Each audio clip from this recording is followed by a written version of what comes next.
The laughter started off sounding almost friendly, like someone remembering a private joke, but then it turned sharp. My wife's coworker tilted back in his chair, stared right at me, and asked if I was still pretending to be clueless, or if my wife had finally told me the truth. Suddenly, the entire table turned into a statue.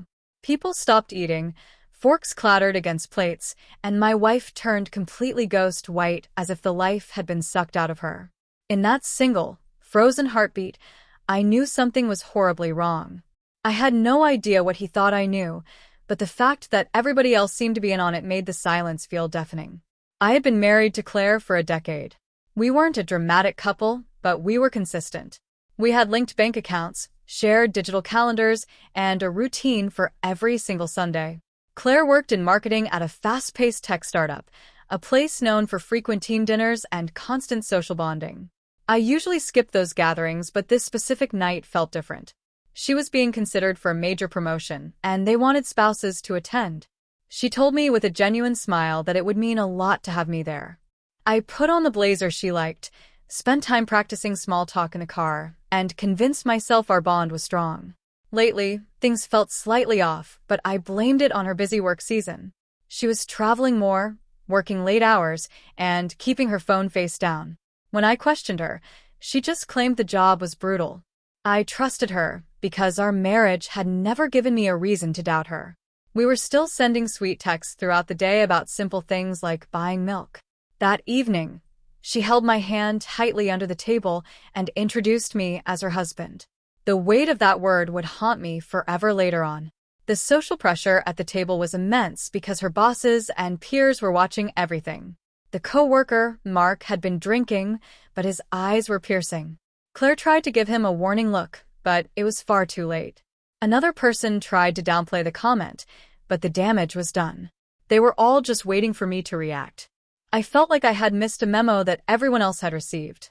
I asked calmly what exactly I was supposed to know. Mark looked confused and muttered that he thought we were open about it. That word hit me like a physical blow.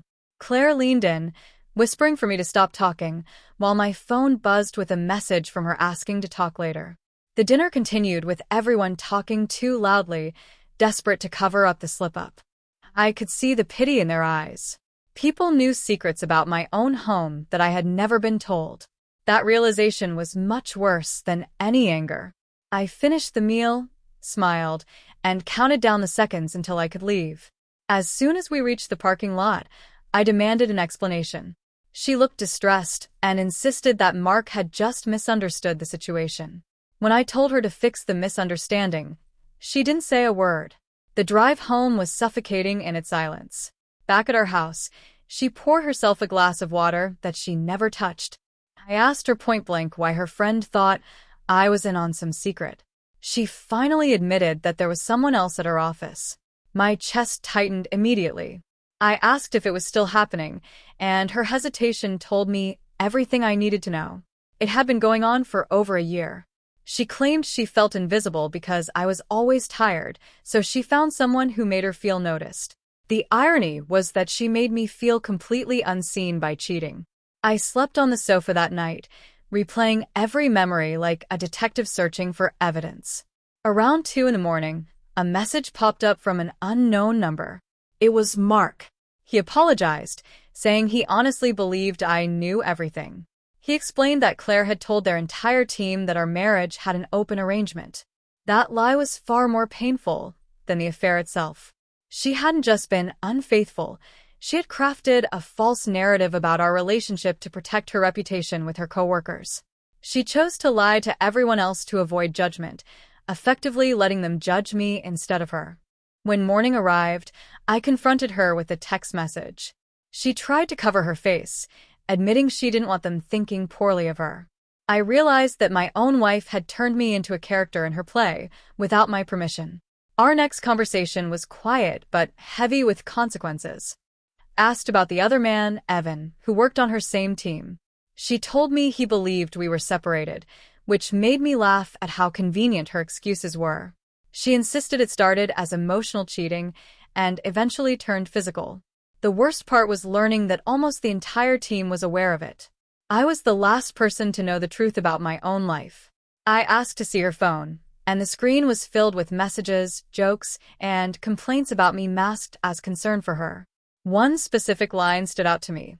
"He doesn't need to know."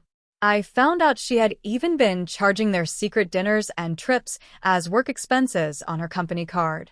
She risked her entire career, thinking she could juggle everything.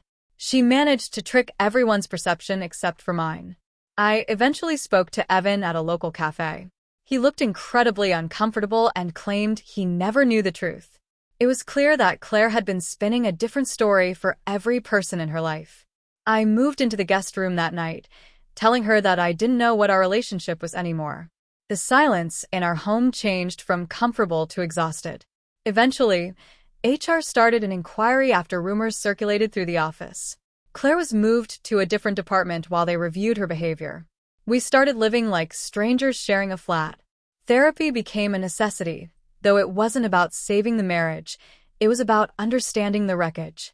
I asked why she never told me, and she said she was afraid. I realized she wasn't afraid of losing me. She was afraid of losing her own sense of comfort and status. A month later, she faced real consequences, including probation and a lost promotion. We began the process of dividing our finances and selling the house. The healing wasn't some grand movie moment. It was mostly just administrative paperwork. I moved into a small, quiet apartment, and for the first time in years, I didn't have to decode anyone's silence. The first few weeks alone were lonely, but the clarity was worth it. I stopped wondering if I was the one missing something. I learned that keeping secrets consumes an incredible amount of energy, not just for the liar, but for everyone trapped in the deception.